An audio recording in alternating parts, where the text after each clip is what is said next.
let's talk about Python operators. So the good thing about Python is that it's very similar to how you will write math, like if you're doing an operation in hand. So it's very easy for you to remember the different operators that we're going to be using. But still, we're going to go through them. So let's start with the first one. We're going to have addition. So, as you would do by hand, let's say you want to do 5 plus 8, 13, and that's it. Or you can do A equals to 5, B equals to 8, and you define your variables, and then you can do 8 plus B equals to 13. Okay? That's it. Addition. Simple. Then let's go to subtraction. Subtraction, again, it's going to be the same way as if you were writing it by hand. So now let's say instead of wanting to do 5 plus 8, now I'm going to do 5 minus 8. It's going to be minus 3. Or, as we already defined A and B, I can do A minus B. It's going to be minus 3. Okay? Then we're going to have multiplication. In this case, we're going to be using the star to define a multiplication. So let's say I have now 5 that multiplies 8. It's going to be 40. Or A that multiplies B. Okay? Then we're also going to have division. So division is going to be the diagonal. Again, very similar to how we will do it by hand. So now, let's say I want to do 5 divided by 20. It's going to be 0.25. Or, for example, A divided by B, 0.625. Okay, so we can also have the modulus. So the modulus is going to be defined by a percentage. So let's say we have the modulus of 10 divided by 2, which is going to be a modulus is going to be telling us the residual after we do a division. So if we divide 10 by 2, there's nothing left. But what if we do 9 divided by 2? So it's going to tell us like the what's left if we have like the closest integer. So it will be 1. So for example, we can perfectly divide 8 by 2, but we still have like 1 left, the residual. So that's the modulus percentage. Then we also have exponentation. So let's say, for example, I want to do 10 to the 2, 100. So that's how you will represent any exponential number, double star. Remember, multiplication, 1 star, exponential, 2 stars. And then the floor division. So the floor division, it's going to be something kind of similar to the modulus, but not really. So you're going to have the division of the two numbers, and it's just going to bring it to the closest integer. For example, if I do 9 divided by 2, so it's going to bring it to the closest number, which in this case would be 4.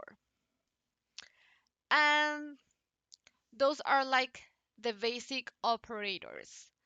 But now, what if we want to do comparisons between two different variables? And this is going to be very useful, especially when we want to define loops. For loops, if, else, and while loops. Very useful because usually you do comparisons. So let's start. The first one is going to be equal. So keep this in mind. If I want to define a variable, if I want A to give the number of 5, you have to use one equal. In this case, you are defining. But if I want to check if A equals whatever number, like if A is exactly the same as something else, in this case, let's do 6. Keep in mind that we already assigned the value of 5 to A before in this line. So now I'm just going to be checking, is A equal to 6? If it is, the answer is going to be Boolean. So it's going to be telling me true. If it's not, it's going to be telling me false. It's not, because we already defined a to be equal to 5. So it's not the same. Remember, whenever you want to check if two variables are equal, you have to do double equal sign. Whenever you want to assign a value, one single equal sign. And what if I check if a equals to 5? In this case it is, so it should be true, as you can see. Okay, so just keep in mind double equal when you want to compare, one equal when you want to define. What if I want to check if it's not equal? Well, very easy. So now, if a is not equal to 5, it should print, if it's not equal, it should print true. If it's equal, it's going to print false, because that's not what we're checking. So in this case, a it's not equal to 5 should be false, because it actually is the same as 5. But if I say if a is not equal to 6, now this one should be true, because a equals to 5. Okay, so you're gonna do that with the exclamation uh, sign and the equal sign, like exclamation sign followed by the equal sign. So now, what if I want to check if one number is greater than the other one? So for example, if I want to check if 3 is bigger than 5, it should print false, because 3 is actually smaller than 5. But if I have is 5 bigger than 1, then in this case it's going to be true, because 5 is actually larger than 1. And then less than, it's going to be exactly the contrary. So as you can see, this is very similar to how you will write it by hand. So now, if 5 is smaller than 1, in this case, since it's not, it should print false, as you can see.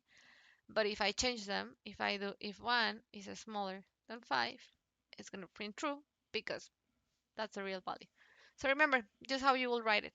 A small, greater than, or lower than, smaller than. And then what if I want to check also if it's equal to it, but because in here we can have a condition. So what happens if 5 is smaller than 5? It's going to be false. But if I want to see if it's smaller or equal, then print true. So for smaller or equal, you're going to use again the smaller sign, but you're going to have to add an equal sign. If it's smaller or equal than 5, it's going to print true. And same with the bigger than. If 5 is bigger or larger than or equal, sorry, to 5, it should be true, right? So whenever you want to include that number, if it's equal to, like greater or equal or lower or equal, you're going to have the sign greater or lower, but also followed by an equal sign. And that's basically it. These are the operators, very similar to how you will write it by hand. There are only like a few differences. For example, the double equal when you want to compare, the exponential sign and the equal when you want to check if it's different too, the star for the multiplication. We have the percentage for the modulus, double star for exponentiation. And that's basically it. Very similar to how you will do it by hand. So if you have any questions or any comments, please leave it below. Thank you.